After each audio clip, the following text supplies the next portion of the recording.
राज्यातील सर्व शेतकऱ्यांना एक अत्यंत महत्वाची बातमी आहे की पीक विमा भरण्याची तारीख आलेली आहे। 1 नोव्हेंबर पासून आपल्याला पीक विमा भरायचा आहे।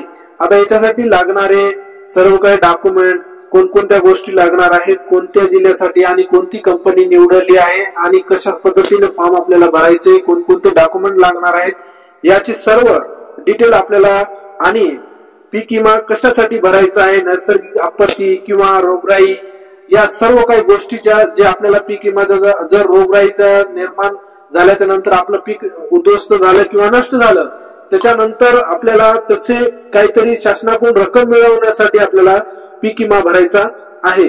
आता याच्यासाठी नेमकी आता पीक विमा, रब्बी पीक विमा, आता पीक विम्याच्या आपल्याला रब्बीचा पीक विमा भरायचा, जसं की गहू असेल, ज्वारी असेल, हरभरा असेल, कांदा असेल, जे काही वस्तू असतील त्या सर्व काही गोष्टी भरण्यासाठी आपल्याला तारीख निश्चित केलेली आहे। 1 नोव्हेंबर पासून आपल्याला हे झालेलं आहे। ज्वारी, गहू, हरभरा, कांदा या 6 पिकासाठी सामायिक मुदतवाढ आपल्याला कृषी विभागाकडे आपल्याला आश्वासन दिलेलं आहे की बाबा आपल्याला लवकरात लवकर सर्व शेतकऱ्यांनी रब्बीचा पीक विमा भरून घ्यावे।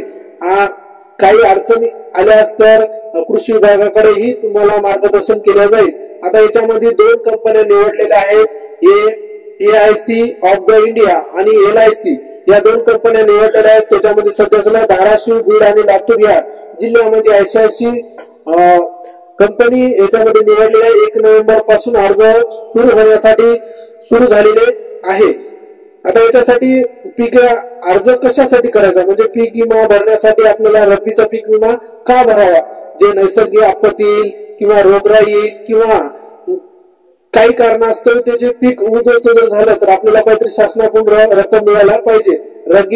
रब्बी पीक विमा म्हणजे 2025 चा आपल्याला भरायचा आहे। आता याच्यासाठी लागणारे आपल्याला ज्वारी, रब्बी पीक विम्याचा ज्वारी, जिरायत, बागायत अर्ज करण्याची शेवटची दिनांक 13 नोव्हेंबर 2025 आहे आणि गहू, बागायत, जिरायत, हरभरा आणि रब्बी कांदा या 3 पिकासाठी अर्ज 15 डिसेंबर पर्यंत दिलेला आहे।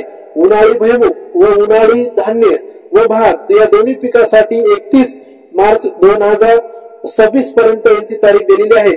अर्ज कुठे करायचा आहे आणि सर्वात महत्वाचं आहे की बाबा तुम्हाला रब्बीचा पीक विमा भरत असताना तुम्हाला फार्मर आयडी तुम्हाला कंपल्सरीच दिलेला आहे किंवा जे शासनाचं अनुदान असेल तरी बी तुम्हाला फार्मर आयडी शिवाय तुम्हाला अनुदान मिळणार नाही।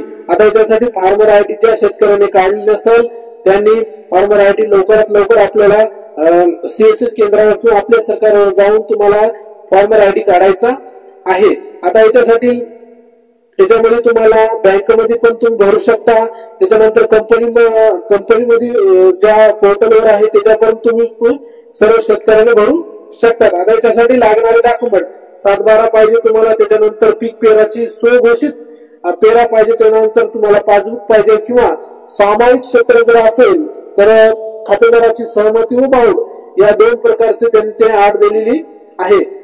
लवकरात लवकर पीक विमा, रब्बीचा पीक विमा लवकरात लवकर भरून टाकावे आणि जर साईटचा काही प्रॉब्लेम येत असेल किंवा काही अडचण येत असेल तर आपल्या शिवाजी क्लासेस ऍग्रीकल्चरच्या कमेंट मध्ये तुम्ही सांगू शकता किंवा इरो येत असेल तरीही तुम्ही आपल्या चॅनलला आपलं सहकार्य शेवटपर्यंत सर्व शेतकऱ्यासाठी